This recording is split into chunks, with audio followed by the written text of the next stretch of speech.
नमस्कार दोस्तों, 22 अक्टूबर साल 2008 इंडिया के द्वारा चंद्रयान 1 मिशन लॉन्च किया जाता है। चांद पर पहुंचकर ये स्पेसक्राफ्ट कुछ ऐसी चीज की खोज करता है जिसको लेकर दुनिया भर में हेडलाइंस छप जाती है। Water on the moon. Chandrayaan 1 पहली बार इसका ठोस सबूत लाता है दुनिया के सामने कि चांद पर पानी मौजूद है। स्पेसिफिकली कहा जाए तो चांद के साउथ पोल के एरिया में मौजूद है। इस खबर को देखकर दुनिया भर के देशों में चांद को एक्सप्लोर करने का क्रेज फिर से जाग उठता है। अमेरिका और चाइना के द्वारा रेगुलरली मून पर मिशंस भेजे जाते हैं। इजराइल कोशिश करता है चांद पर सॉफ्ट लैंडिंग करने की। इसके अलावा जापान, यूरोप और रशिया के द्वारा भी कई लूनार मिशंस प्लान किए जाते हैं। लेकिन आज दुनिया की नजर है इंडिया के चंद्रयान 3 मिशन पर। आखिर कौन सी नई खोज चंद्रयान 3 का मिशन करेगा और चंद्रयान 2 का मिशन क्यों फेल हो गया था? आइए जानते हैं आज के इस वीडियो में। India is on its way back to the moon. The historic mission to the moon and the launch of India's Chandrayaan 3 spacecraft. India is literally shooting for the moon. Chandrayaan 3 mission aims to touch down on the moon's largely unexplored south pole. Moon missions यानी चांद पर भेजे जाने वाले missions 5-6 अलग-अलग प्रकार के हो सकते हैं। साल 1950s में पहली बार था जब इंसानों ने चांद पर मिशन भेजने शुरू किए थे और तब से लेकर अब तक टेक्नोलॉजी जैसे जैसे इंप्रूव होती गई है, इन मिशंस की कॉम्प्लेक्सिटी भी उतनी ही बढ़ती गई है। सबसे पहले सबसे सिंपल टाइप के मिशन होते हैं फ्लाई बाय मिशंस। इसमें एक स्पेसक्राफ्ट को भेजा जाता है स्पेस में जो चांद के पास से गुजरे, यानी चांद के चारों ओर ये गोल गोल नहीं घूमे बल्कि चांद के पास से उड़कर ये बगल से निकल जाए। सबसे पहला successful fly bye mission Soviet union के द्वारा लॉन्च किया गया था जनवरी 1959 में, जब इनका स्पेसक्राफ्ट लूना 1 चांद के बगल से गुजरा था। इसके 2 महीने बाद अमेरिका ने अपना पहला successful fly bye mission launch किया मार्च 1959 में, जिसका नाम था पायनियर 4। इनका मकसद था दूर से ही चांद को स्टडी करना। अक्टूबर 1959 में जब सोवियत यूनियन लूना 3 लॉन्च करता है तब हमें पहली बार चांद की एक फोटो देखने को मिलती है करीब से। स्क्रीन पर देख सकते हैं आप, ये पहली फोटो मून की दूसरी साइड की ली गई थी, जो डार्क साइड होती है मून की, जो धरती से हमें नॉर्मली कभी दिखती नहीं। आज के दिन फ्लाई बाय मिशंस तभी किए जाते हैं जब किसी और मिशन के रास्ते में चांद दिख रहा हो। लेकिन चांद को ही अगर स्पेशली जांचना है तो आती है अगली कैटेगरी मिशंस की, जिन्हें ऑर्बिटर मिशंस बुलाया जाता है। इसमें स्पेसक्राफ्ट चांद के पास आकर चांद के ऑर्बिट में गोल गोल चक्कर लगाते हैं। इसे लूनर ऑर्बिट कहा जाता है और यहाँ से ये चांद के सरफेस और एटमॉस्फेयर को स्टडी करते हैं। टिल डेट 40 से ज्यादा सक्सेसफुल ऑर्बिटर मिशंस हो चुके हैं और आज के दिन तक ये मोस्ट कॉमन मून मिशन का टाइप है। सबसे पहला सक्सेसफुल ऑर्बिटर मिशन किया गया था एक बार फिर से सोवियत यूनियन के द्वारा लूना 10 साल 1966 में। इसके बाद आती है अगली कैटेगरी इंपैक्ट मिशंस की।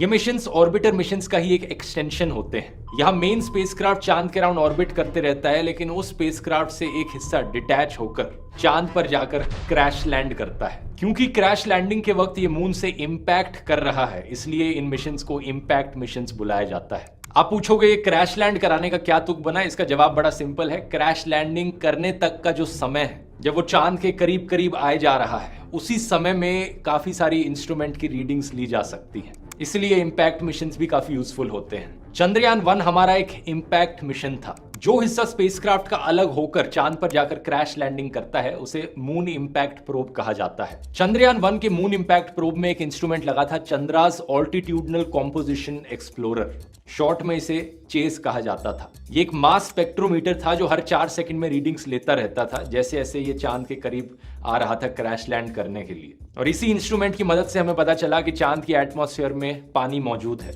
ये मून इंपैक्ट प्रोब क्रैश करता है शैकल्टन क्रेटर पर जाकर। चांद पर ये क्रेटर है जो चुना गया था और जो पॉइंट ऑफ इंपैक्ट है उसे नाम दिया गया जवाहर पॉइंट। चंद्रयान 1 में एक ऑर्बिटर भी था जो अपना ऑर्बिटर मिशन अलग से कर रहा था। ऑब्वियसली ऑर्बिटर के बिना मून इंपैक्ट प्रोब लॉन्च भी नहीं किया जा सकता। इस ऑर्बिटर में नासा का एक इंस्ट्रूमेंट लगा हुआ था, मून मिनरोलॉजी मैपर M3। जब मून इंपैक्ट प्रोब जाकर क्रैश लैंड किया चांद पर, तो चांद पर मौजूद कुछ मिट्टी हवा में उड़ी।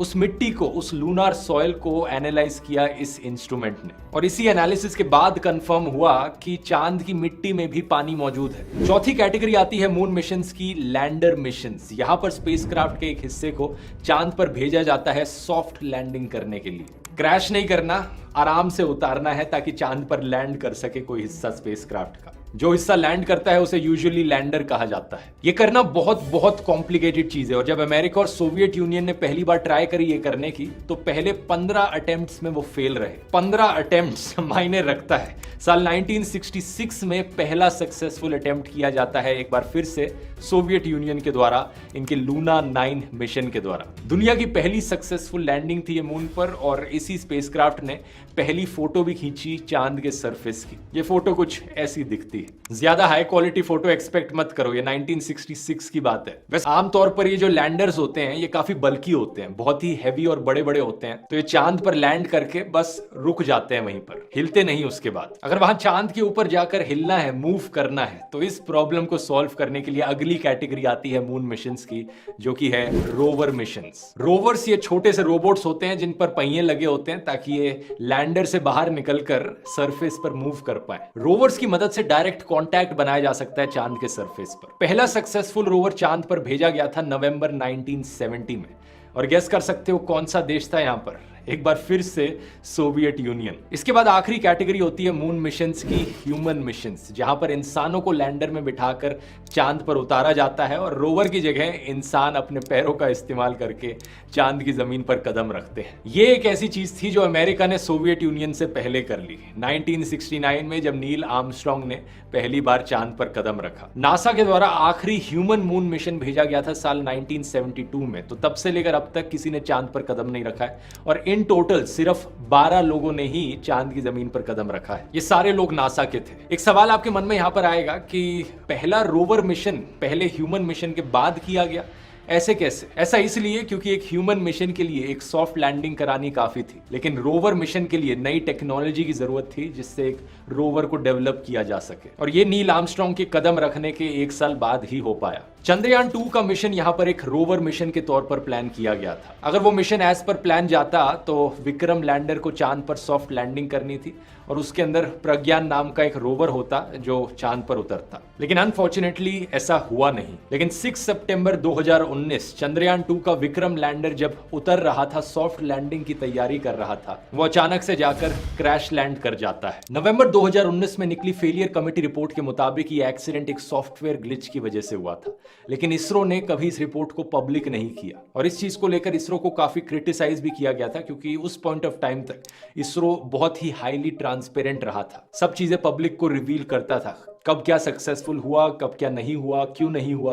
कई महीनों तक इसरो ने यह भी क्लेम किया था कि जो लैंडर है वो इंटैक्ट है, टूटा नहीं है, बस मून पर टिल्ट होकर गिरा हुआ है। लेकिन फाइनली जब प्रेशर बढ़ा तो 1 जनवरी 2020 में जाकर इसरो के चीफ ने आकर एडमिट किया कि लैंडर एक्चुअली में क्रैश करके चकनाचूर हो चुका है। इसरो के मिशन कंट्रोल सेंटर पर स्क्रीन ने दिखाया कि विक्रम लैंडर जब उतर रहा था तो वो अपने रास्ते से भटक जाता है जब वो करीब 2 किलोमीटर ऊपर था सरफेस से, और जब वो करीब 335 मीटर ऊपर था सरफेस से, इसरो कांटेक्ट लूज कर जाता है। प्लान के अकॉर्डिंग 400 मीटर ऊपर पहुंचने तक विक्रम को अपनी ऑलमोस्ट सारी वेलोसिटी खो देनी थी, लेकिन 1 किलोमीटर की हाइट तक भी विक्रम की vertical velocity 212 kilometre per hour थी और horizontal velocity 173 kilometre per hour. ISRO के अब जो करंट चीफ है एस सोमनाथ, वो बताते हैं कि विक्रम के इंजन में प्रॉब्लम थी। असल में टोटल 5 इंजन में से एक थ्रस्ट थोड़ा ज्यादा था जिसके कारण विक्रम अनस्टेबल हो गया। असल में विक्रम को एक्चुअली फोटोज लेकर डिसाइड करना था कि एक्चुअल लैंडिंग स्पॉट क्या होगा, लेकिन फोटोज लेने के लिए कभी वो स्टेबल हो ही नहीं पाया। जब उसने अपनी डायरेक्शन करेक्ट करने की कोशिश करी तो थ्रस्टर्स के मिस अलाइनमेंट की वजह से वो तेज तेज घूमने लग गया,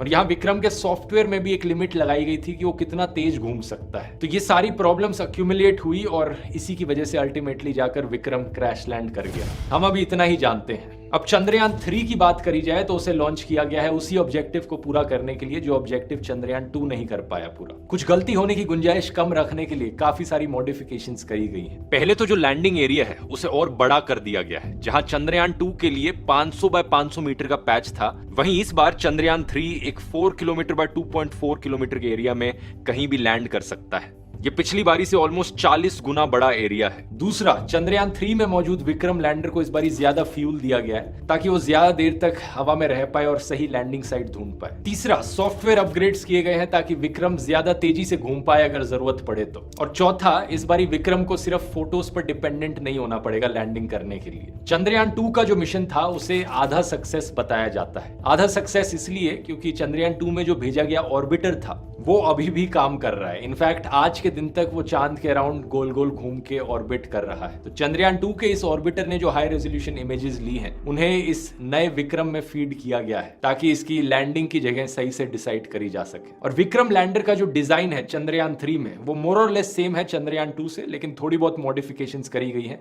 जैसे कि इसके जो पैर हैं वो और मजबूत बनाए गए हैं और ज्यादा सोलर सेल्स लगाए गए हैं इस पर, और सेंसर जो है वो इंप्रूव किए गए हैं। चंद्रयान 2 की तरह चंद्रयान 3 का भी मिशन ऑब्जेक्टिव वही है, चांद के साउथ पोल पर लैंड करना और एक रोवर उतारना। अब जो लैंडिंग की साइट है वो 70 डिग्री साउथ है, जहां पर कई सारे क्रेटर्स मौजूद हैं जो हमेशा शेड में रहते हैं, वहां पर कभी कोई धूप नहीं पड़ती और इसलिए माना जाता है कि उन क्रेटर्स के अंदर कुछ बर्फ मौजूद हो सकती है। यहां मेंशन करना जरूरी है कि जब रोवर उतारा जाएगा चंद्रयान 3 के द्वारा चांद पर तो उसे सिर्फ एक लूनार डे का समय मिलेगा अपने साइंटिफिक एक्सपेरिमेंट्स कंडक्ट करने के लिए। एक लूनार डे धरती के करीब 1 महीने जितना होता है, मतलब 2 हफ्ते का दिन और 2 हफ्ते रात समझ लो। तो उस हिसाब से जब मून पर लैंडिंग का समय आएगा 23 और 24 अगस्त के अराउंड एक्सपेक्ट किया जा रहा है कि ये चांद पर लैंड करेगा और तब से सिर्फ 14 दिन का ही समय मिलेगा रोवर को सारी इंफॉर्मेशन लेने के लिए, क्योंकि चंद्रयान 3 में मौजूद जो इंस्ट्रूमेंट्स हैं वो लूनार नाइट्स के लिए नहीं बने। जब चांद पर रात होती है तो टेम्परेचर बहुत बहुत नीचे गिर जाता है, -232 डिग्री सेल्सियस तक टेम्परेचर नीचे जा सकता है। तो इतनी ठंड में कोई इंस्ट्रूमेंट्स काम नहीं करेंगे। इसलिए हमारे इसरो के चीफ ने भी कहा है कि हम चाहते हैं कि इसकी लैंडिंग तब हो जब चांद पर सूरज निकल रहा हो, तब से लेकर हमें फिर 14 से 15 दिन का समय मिलेगा काम करने के लिए। और अगर लैंडिंग 23-24 अगस्त के अराउंड नहीं हो पाई तो हम एक और महीना वेट करेंगे और इसे सितंबर में लैंड करवाएंगे। इंस्ट्रूमेंट्स की बात करी जाए तो विक्रम लैंडर का वजन है करीब 1750 किलो और रोवर का वजन है करीब 26 किलो।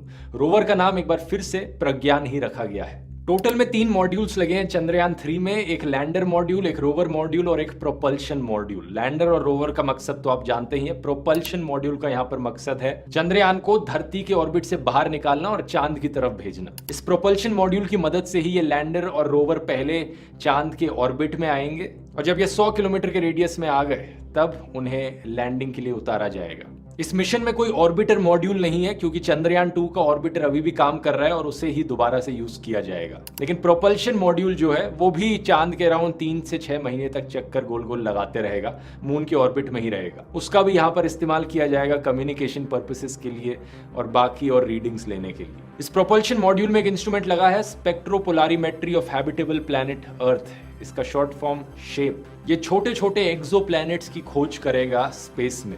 विक्रम लैंडर और प्रज्ञान रोवर पर लगे हुए इंस्ट्रूमेंट्स की बात करी जाए तो वो भी बड़े इंटरेस्टिंग है। प्रज्ञान पर 2 इंस्ट्रूमेंट्स लगे हैं, LIBS और APXS। LIBS का फुल फॉर्म है लेजर इंड्यूस्ड ब्रेकडाउन स्पेक्ट्रोस्कोप। ये चांद की मिट्टी का केमिकल कॉम्पोजिशन एनालाइज करेगा कि कौन कौन से मिनरल्स चांद की मिट्टी में पाए जाते हैं। और दूसरा APXS का फुल फॉर्म है अल्फा पार्टिकल एक्सरे स्पेक्ट्रोमीटर। ये चांद पर मौजूद पत्थरों के लिए यही करेगा। जब प्रज्ञान ये काम करेगा तो विक्रम लैंडर उसकी कुछ फोटोज भी खींच रहा होगा और ये फोटोज हमें जल्द ही देखने को मिल सकती हैं, अगर सब कुछ सही जाता है, प्लान के अकॉर्डिंग जाता है तो, जो कि मैं उम्मीद करता हूं सब कुछ सही जाए। विक्रम लैंडर पर खुद 4 इंस्ट्रूमेंट्स लगे हुए हैं। पहला है रामबा, इसका फुल फॉर्म है radio anatomy of moon bound hyper sensitive ionosphere and atmosphere. ये लेजर बीम के जरिए चांद पर मौजूद कुछ छोटे मोटे पत्थरों को पिघलाने की कोशिश करेगा और जो गैस उससे रिलीज होगी उसे एनालाइज करेगा। दूसरा है chest, full form Chandra's surface thermophysical experiment. ये थर्मल प्रॉपर्टीज मेजर करेगा, कितना तापमान है साउथ पोल में मून के। तीसरा है ILSA, the instrument for lunar seismic activity. ये मेजर करेगा कि मून पर कितने अर्थक्वेक्स होते हैं, उन्हें अर्थक्वेक्स नहीं कहा जाएगा, वैसे मून क्वेक्स कहा जाएगा। इससे हम चांद के अंदर के क्रस्ट और मैंटल स्ट्रक्चर को भी समझ पाएंगे। और चौथा इंस्ट्रूमेंट यहाँ पर नासा की देन है LRA, लेजर रेट्रो रिफ्लेक्टर अरे। ये लेजर के जरिए धरती से सिग्नल्स बाउंस करेगा। इसकी मदद से साइंटिस्ट एग्जैक्ट डिस्टेंस पता कर पाएंगे कि विक्रम लैंडर कहां पर लैंड किया है और चांद की रेंज क्या है, क्योंकि 5 और ऐसे रेट्रो रिफ्लेक्टर्स ऑलरेडी चांद पर मौजूद हैं, तो एग्जैक्ट डिस्टेंसेस पता लग पाएंगे हमें चांद पर। तो प्रोपल्शन मॉड्यूल के इंस्ट्रूमेंट्स को इंक्लूड करके टोटल में 7 इंस्ट्रूमेंट्स लगे हुए हैं चंद्रयान 3 में। इन 7 इंस्ट्रूमेंट्स को 7 पेलोड्स भी कह सकते हो। पेलोड शब्द अक्सर इनके लिए यूज किया जाता है, लेकिन साइंटिफिक एक्सपेरिमेंट्स के अलावा यहाँ पर प्राइड का भी सवाल है। अगर ये मिशन सक्सेसफुल रहता है तो ये इंडिया के लिए एक बहुत बड़ी जीत होगी। इंडिया चौथा देश बन जाएगा सोवियत यूनियन, अमेरिका और चाइना के बाद चांद पर सॉफ्ट लैंडिंग करने वाला। ये चीज वैसे 2019 में ही हो जानी थी अगर चंद्रयान 2 का वो वाला हिस्सा मिशन का फेल ना होता तो। वैसे चंद्रयान 1 का जो इंपैक्ट मिशन था उसकी मदद से इंडिया ऑलरेडी 5वां देश बन गया था चांद के सरफेस को टच करने वाला। Soviet union, America, Japan, European space agency यानी यूरोप के बाद। तब से लेकर अब तक 4 और देश इस चीज को अचीव कर चुके हैं: चाइना, इजराइल, लक्समबर्ग और यूनाइटेड अरब एमिरेट्स। इन देशों ने ये किया 2009, 2019, मार्च 2022 और दिसंबर 2022 में रिस्पेक्टिवली। चंद्रयान 3 के बाद हमारी इंडियन स्पेस एजेंसी का अगला बड़ा प्लान है गगनयान, एक स्पेसक्राफ्ट डेवलप करना जिससे इंडियन एस्ट्रोनॉट्स को ऑर्बिट में ले जाया जा सके। ओरिजिनली ये प्लान किया गया था कि 2022 में ही हो जाएगा, लेकिन इस मिशन में काफी डिलेज देखने को मिले हैं। अब एक्सपेक्ट किया जा रहा है 2025 में इसे किया जाएगा। मून मिशंस की बात करी जाए तो रशिया का जो लूना 25 है वो अभी कुछ दिन पहले ही लॉन्च हुआ है और लेटेस्ट अपडेट ये है कि ये क्रैश हो चुका है मून पर। तो ये वाला मिशन फेल रहा रशिया की तरफ से। अमेरिका का आर्टेमिस 2 भी प्लान्ड है नवंबर 2024 में, जब इंसानों को मून के पास ऑर्बिट करने के लिए भेजा जाएगा। वो लोग जो इसमें जाएंगे वो अभी तक का फर्देस्ट डिस्टेंस ट्रेवल करेंगे स्पेस में। और आने वाले सालों में चाइना भी प्लान कर रहा है चांद पर एस्ट्रोनॉट्स भेजने की।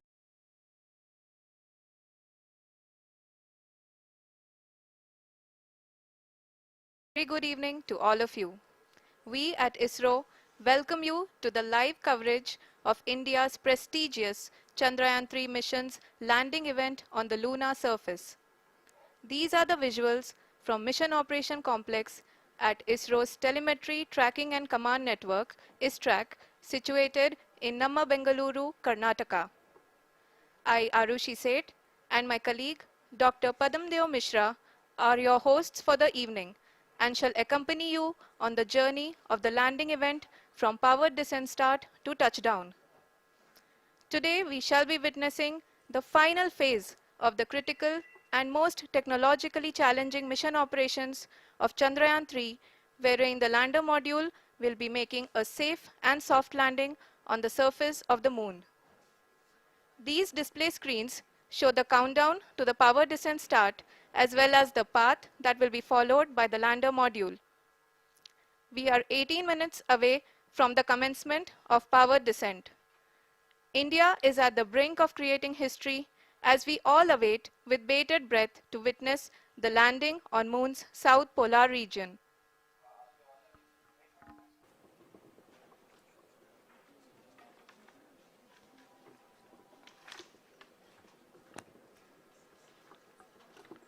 चंद्रयान 3 का मिशन प्लान लगभग चंद्रयान 2 के तरह ही बनाया गया है।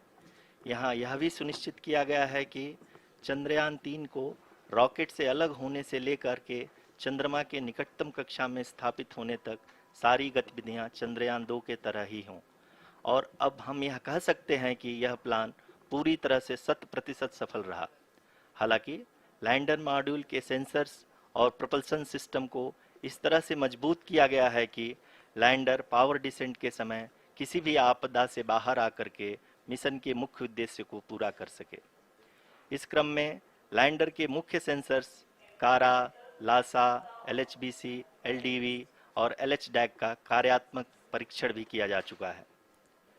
LDV जो कि पूर्णतः स्वदेशी तकनीकी से बनाया गया एक नया सेंसर है, इसका मुख्य कार्य लैंडर के वेलोसिटी को तीनों अक्षों में कंप्यूट करना है। पावर डिसेंट के दौरान लैंडर के सटीक पोजीशन और वेलोसिटी का ज्ञान होना बहुत ही आवश्यक है। लिराप यानी laser inertial referencing and accelerometer package इस कार्य को पावर डिसेंट के दौरान बखूबी निभाएगा। ट्रैजेक्टरी जनरेशन जो कि चंद्रयान 3 मिशन के लिए बहुत ही अहम है, क्योंकि हर ऑर्बिट मैन्यूवर के बाद यह सुनिश्चित किया जाता है कि लैंडर की मिशन ऑब्जेक्टिव को ना बदले। इस क्रम में मैं यह भी आपको बता दूं कि ऑर्बिट डिटर्मिनेशन, जो कि उपग्रह के पोजीशन और वेलोसिटी को बहुत ही एक्यूरेटली बताता है, एक बहुत ही कठिन और जटिल कंप्यूटेशन और एस्टिमेशन होता है। यहाँ यह भी जानना महत्वपूर्ण है कि चंद्रयान 2 का OHRC पेलोड अब तक काफ़ी ऊंचे स्तर का डैम प्रदान किया है, जिसके फलस्वरूप लैंडिंग साइट की सीमा को बढ़ाकर 4 गुणे 2.4 किलोमीटर कर दिया गया है, जो कि पावर डिसेंट के दौरान सॉफ्ट लैंडिंग कराने में काफ़ी सहायक सिद्ध होगा। Apart from the sensors, Chandrayaan 3 is equipped with a suite of sophisticated payload instruments. While Chandrayaan 1 and Chandrayaan 2 orbiter have provided abundant remote sensing data of Moon, equally important are the on-site localized measurements that provide ground truths. Lander and rover have payloads which are completely new and will perform in situ analysis of lunar surface. The two spectroscopes on rover, APXS and LIBS, will actively measure the surface elemental abundances at the landing location and surrounding area. The lander carries a seismometer ILSA that can sense impact events and lunar quakes. The thermal probe CHAST will measure the temperature profile and thermal conductivity of Moon's regolith. The Rambha payload will carry out lunar ionosphere studies, while the laser retroreflector array shall be a passive location indicator for future spacecraft equipped with laser altimeter. The propulsion module has not been left behind, and an experimental shape payload has been added to it as a value addition.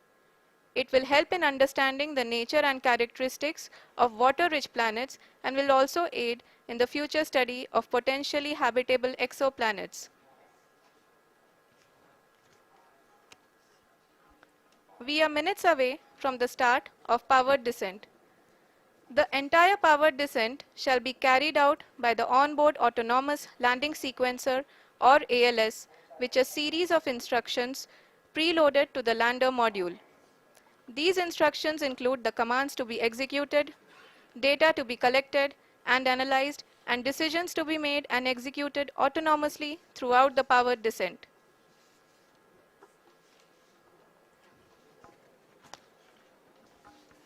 जी हाँ, अब हम power descent के बहुत ही करीब आ चुके हैं। हम आपको बताते चलें कि पावर डिसेंट को कुल 4 चरणों में बांटा गया है। सबसे पहले आता है रफ ब्रेकिंग फेज, जिसमें लैंडर की ऊंचाई को चंद्रमा की सतह से 30 किलोमीटर से घटाकर 7.4 किलोमीटर कर दिया जाएगा। इस पूरी प्रक्रिया को पूरा करने में लगभग 11.5 मिनट लगेगा और इसका समानांतर वेग 1680 मीटर प्रति सेकंड से घटाकर 358 मीटर प्रति सेकंड हो जाएगा। We have continuous flow of lander telemetry data from ISRO's Deep Space Network IDSN-32 located in Belalu, Bengaluru. The data is being acquired real-time by station and is flown to the Mission Operation Complex through our communication links. In addition to it, we also have support from ESA and JPL DSN stations. There will be no ground intervention once the ALS takes charge. The preparation for today's event had started 48 hours before, wherein various pre-selections and uplinking of parameters for the autonomous landing sequence were carried out. The whole descent is divided into 4 phases: the rough braking phase, the attitude hold phase, fine braking phase, and the local navigation phase or the terminal descent phase.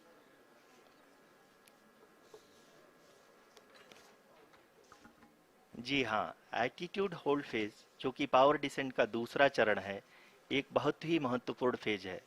इस 10 second के small duration के दौरान lander के 2 महत्वपूर्ण sensor कारा और Lasa lander की ऊंचाई की गणना करेंगे। इस फेज के पूरा होते ही लैंडर चंद्रमा के सतह से कुल 6.8 किलोमीटर की ऊंचाई पर होगा। During the rough braking phase, the lander velocity shall be brought down from 1680 meters per second to 358 meters per second. The altitude will be brought down from 30 kilometers to 7.4 kilometers at the end of rough braking.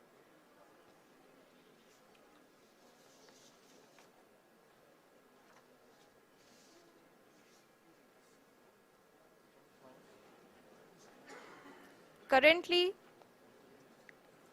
we can see the scientists are analyzing the lander data.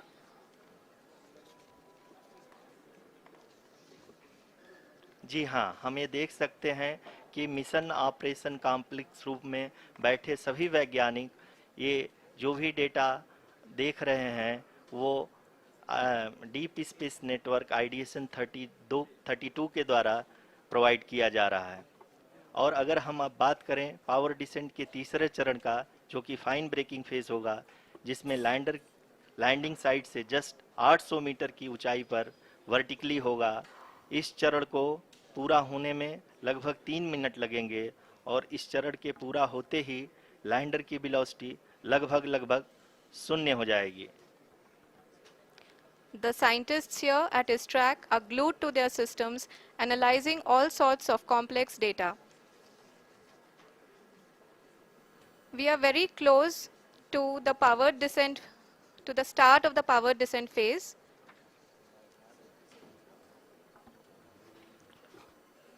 जी हाँ, अगर हम अब बात करें power descent के चौथे और अंतिम चरण का, जो कि लोकल नेविगेशन फेज या टर्मिनल डिसेंट फेज भी कहा जाता है, इस दौरान लैंडर के 2 इंजन बंद कर दिए जाएंगे और लैंडर के सेंसरों द्वारा इसके हाइट और वेलोसिटी की गणना इनर्शियल नेविगेशन को भेज दिया जाएगा। इस दौरान लैंडर 150 मीटर की ऊंचाई को प्राप्त करने के बाद कुल 131 सेकंड लगाएगा। इस पड़ाव पे आने के बाद पुनः लैंडर 22 सेकंड के लिए हवरिंग करेगा।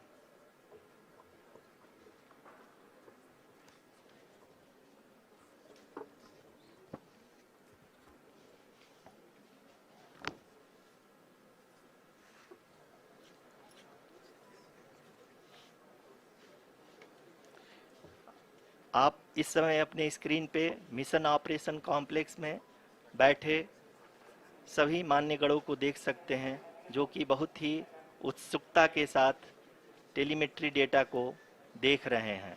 अभी हम लोग पावर डिसेंट शुरू होने से जस्ट कुछ ही पल दूर हैं।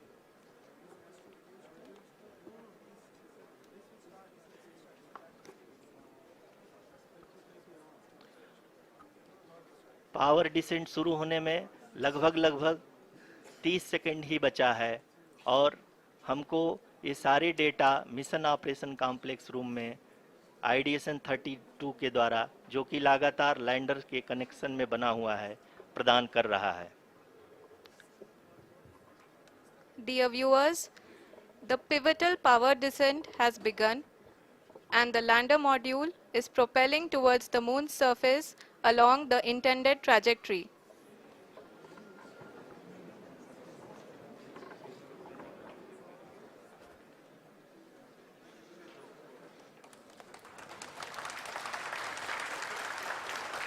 जी हाँ, अब हम देख सकते हैं रफ ब्रेकिंग फेज की शुरुआत हो चुकी है।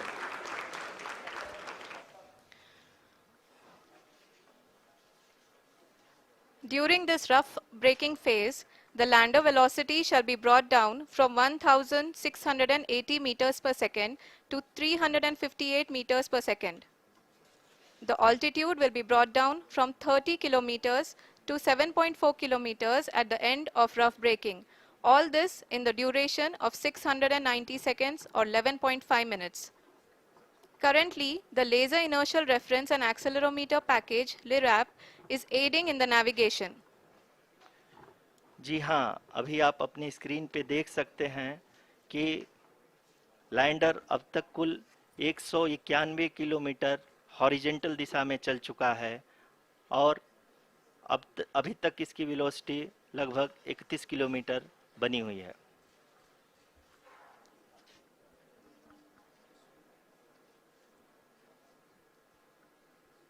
The lander module has traveled a distance of approximately 228 kilometers. The complete downrange that will be traveled during this phase shall be nearly 713.5 kilometers.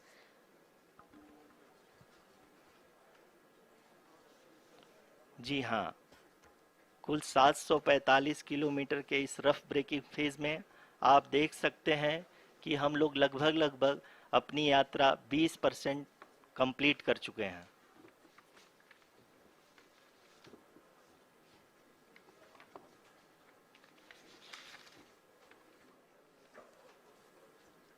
Power descent की यह शुरुआत हम कह सकते हैं कि बहुत ही सटीक और सधी हुई है, जिसमें लैंडर अपने वेगमान को अनुमानित तरीके से घटा रहा है।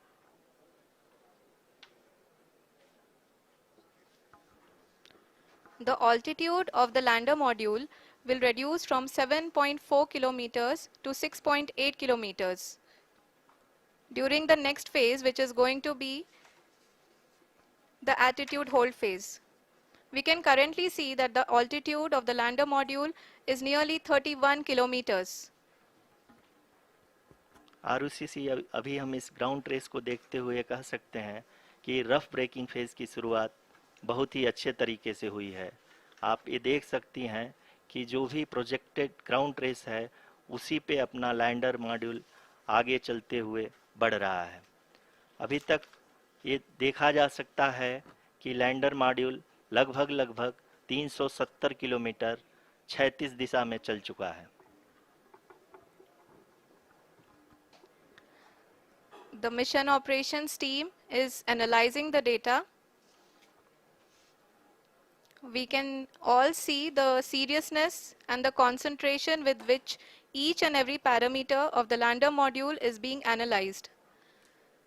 The performance so far seems to be nominal. जी आरुषि, चूंकि ALS एक्टिवेट किया जा चुका है इसलिए ग्राउंड से कोई कमांडिंग नहीं की जा रही है। इस दौरान आपके स्क्रीन पे सारे डेटा इसरो के डीप स्पेस नेटवर्क से रियल टाइम में आ रहे हैं। इस मिशन में सेकेंड और थर्ड ऑर्डर गाइडेंस पॉलिनोमियल का प्रयोग हुआ है, जो कि इनर्शियल थ्रस्ट और एंगल के हमेशा सुनिश्चित करेगा। During the entire descent, there is no ground intervention as the ALS has taken charge.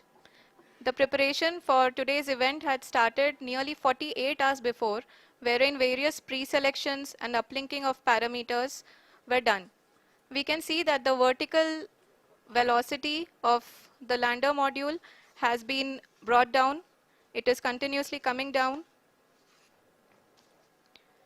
And the ALS had already been initiated 1 hour before the scheduled time of the power descent start. Following this, the throttleable engine electronics module, the TECM, was switched on and lander was oriented to the favorable attitude. जी हाँ, आप अपनी screen पे देख सकते हैं कि lander module जिसकी शुरुआत में वेलोसिटी 1680 मीटर पर सेकंड थी, लगभग 1150 मीटर पर सेकंड हो चुकी है, जो कि एक बहुत ही मैजेस्टिक शुरुआत कही जा सकती है इस रफ ब्रेकिंग फेज के लिए।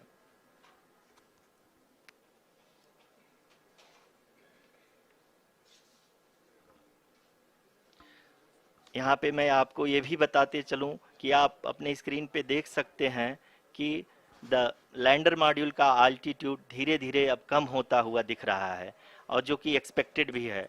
अभी हम बात करें करंट आल्टीट्यूड की, तो जो कि 28.6 किलोमीटर के आसपास है। आप स्क्रीन पर ये भी देख सकते हैं Chandrayaan 3 lander imager display. The lander imager is continuously taking photographs of the moon surface, and that is also being streamed here. Currently the horizontal velocity has been brought down and the distance traveled is 574 kilometers. The current altitude is 27 kilometers as can be seen on the screen. जी हाँ, करीब अपने आधे सफ़र को पूरा करते हुए इस rough breaking phase में लैंडर बहुत ही आगे की तरफ बढ़ते हुए अपनी ऊंचाई को घटा रहा है। अगर अब बात करें तो लैंडर की ऊंचाई चंद्रमा के सतह से लगभग 27 किलोमीटर से नीचे हो चुकी है, करीब 26.7 किलोमीटर के आसपास है। The next phase after the rough braking phase is the attitude hold phase, which will be for a duration of nearly 10 seconds.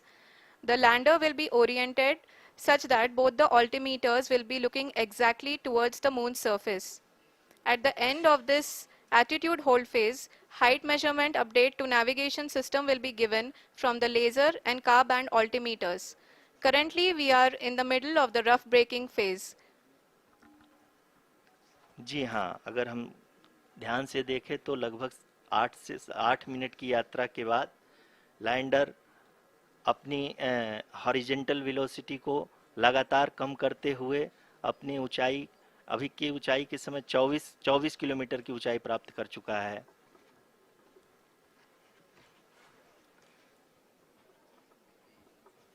अब तक के आंकड़े को देखते हुए हम कह सकते हैं कि लैंडिंग पूरी तरह से नॉमिनल है।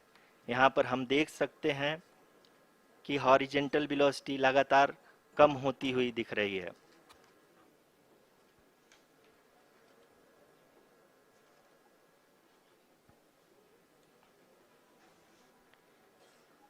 The altitude of lander from ground is currently 22 kilometer, which is again going to be coming down, and that is expected. For the viewers who have joined now, we are in the powered descent phase, and we are in the rough braking phase, which is the first phase of the powered descent. We have currently traveled a downrange of 697 kilometers, and the downrange that has to be traveled during this phase is 713.5 kilometers. जी हाँ, अभी आप देख सकते हैं कि lander की horizontal velocity लगभग 720 metre प्रति सेकंड हो गई है। लगभग हम ये कह सकते हैं कि 900 मीटर प्रति सेकंड वेलोसिटी को कम किया जा चुका है।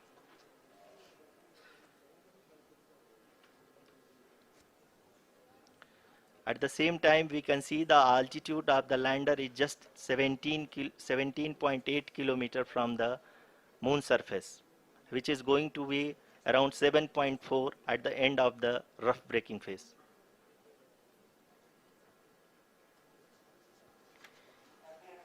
इस फेज के बाद हम जाएंगे towards the attitude hold phase,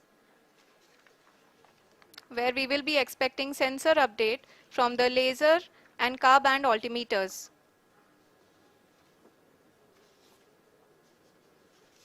We can see the visualization of the lander module moving towards the moon's surface. The current altitude is nearly 15.2 kilometers, and the distance traveled is 754 kilometers. We can also see the image that the lander imager camera has been providing.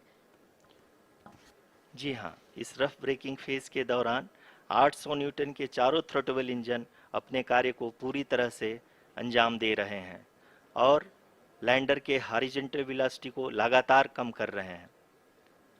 अब तक lander लगभग अपने 75 से 80% की यात्रा को पूरा कर चुका है।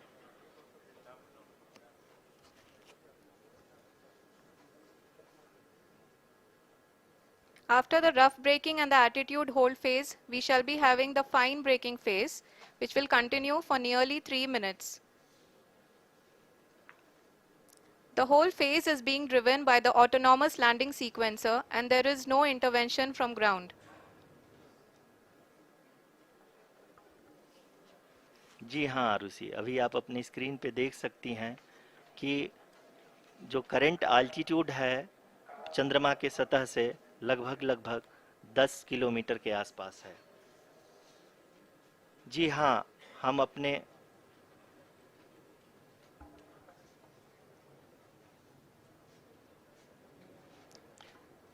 जी हाँ, हमारे प्रधानमंत्री जी श्री नरेंद्र मोदी जी हम सभी का उत्साहवर्धन करने के लिए दक्षिणी अफ्रीका के जोहानसबर्ग से जुड़ गए हैं।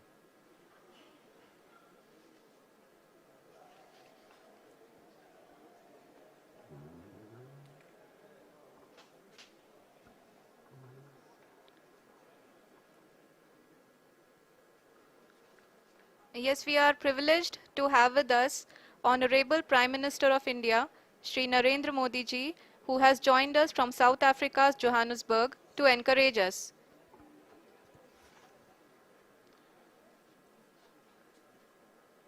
जी हाँ, आप ये देख सकते हैं एल्टीट्यूड होल्ड फेस भी बहुत ही आसानी से लैंडर फेस ने पार कर लिया है और अब फाइन ब्रेकिंग की शुरुआत हो चुकी है। अभी हम ये देख सकते हैं कि लैंडर की ऊंचाई लगभग 5.6 किलोमीटर है, जो कि इस फेज के उपरांत लगभग 800 मीटर हो जाएगी।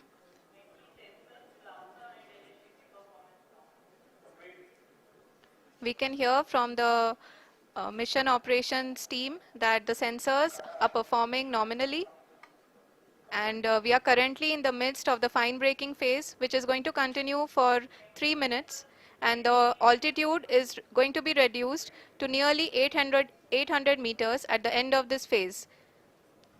जी हाँ, जैसा कि आरुषि जी ने बताया कि लगभग 3 मिनट के उपरांत लैंडर की हाइट लगभग 800 मीटर वर्टिकली होगी और यहाँ पे लैंडर की horizontal velocity, vertical velocity, even down range भी लगभग शून्य होगा।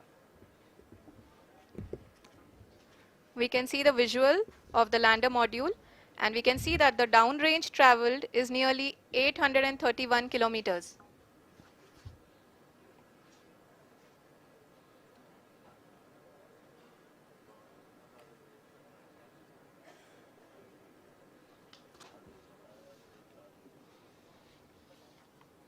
जी हाँ, आप अपनी स्क्रीन पे देख सकते हैं कि लैंडर की ऊंचाई अब चंद्रमा के सतह से लगभग 3 किलोमीटर से कम हो चुकी है।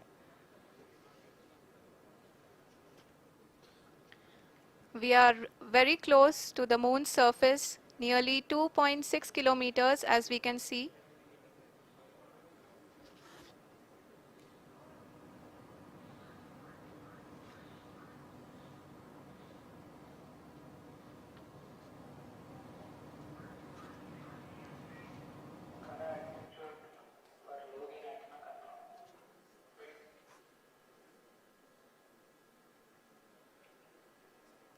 जी हाँ, अभी आप देख सकते हैं कि लैंडर की ऊंचाई लगभग 1 किलोमीटर के आसपास है।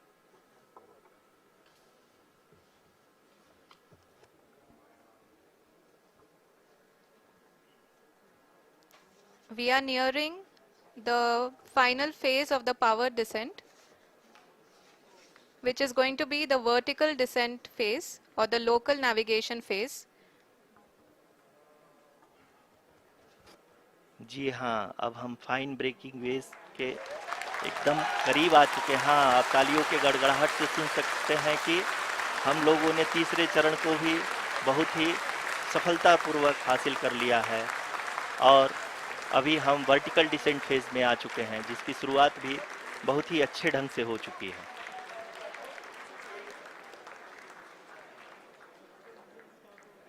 Lot of applause indicates that till now the performance has been nominal. We are in the vertical descent phase 1. The altitude is being brought down from 800 meters, and we are nearing and approaching the lunar surface. जी, आप अपने screen पे देख सकते हैं कि lander का height लगातार कम होता जा रहा है। इस समय हम लैंडिंग साइट के जस्ट ऊपर हैं और इस समय इसकी ऊंचाई लगभग 600 मीटर के आसपास है।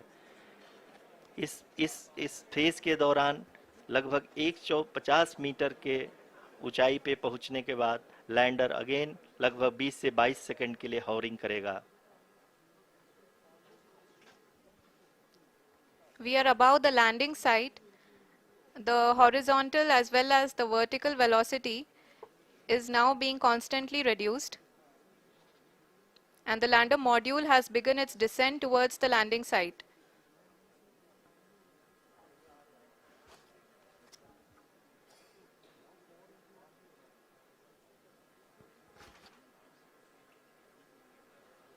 जी हाँ, आप अपने स्क्रीन पे देख सकते हैं, ये जो पथ निर्धारित किया गया है, लैंडर पूरी तरह से उसी को ही फॉलो कर रहा है।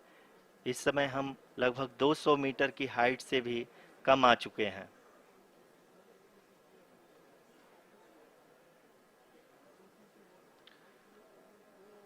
अब हम ये देख सकते हैं कि हम लगभग 150 मीटर की ऊंचाई पे हैं चंद्रमा के सतह से।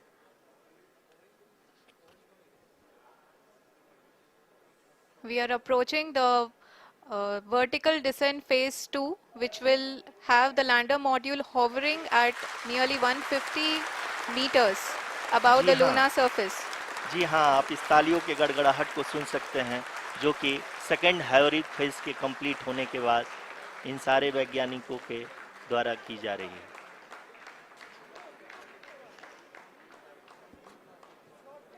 जी हाँ, आप अगर फिर से ध्यान से देखें तो एल्टीट्यूड पुनः कम होता जा रहा है। अभी हम लोग लगभग 135 मीटर की ऊंचाई पे हैं। The sensors that are updating at this point are providing confirmation of the safety of the landing site. As expected, the retargeting is going on, and this is a very good signature for the lander. अभी आप ये देख सकते हैं कि lander की ऊंचाई लगभग 65 मीटर के आसपास बची हुई है।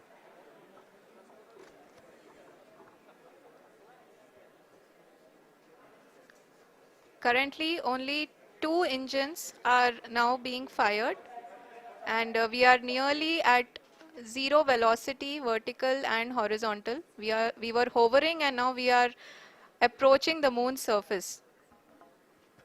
धीरे धीरे लैंडर की वेगमान को कम किया जा रहा है और हम अब लगभग 50 मीटर से भी कम आ चुके हैं। We can see the Honorable Prime Minister, Shri Narendra Modi ji, who is here to encourage us, and he is critically looking at the visuals.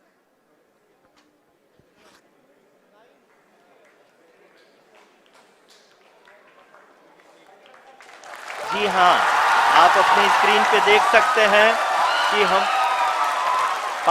Lander module People are applauding. Let Lander us all module wait पूरी- to hear from the Secretary Department of Space and Chairman ISRO,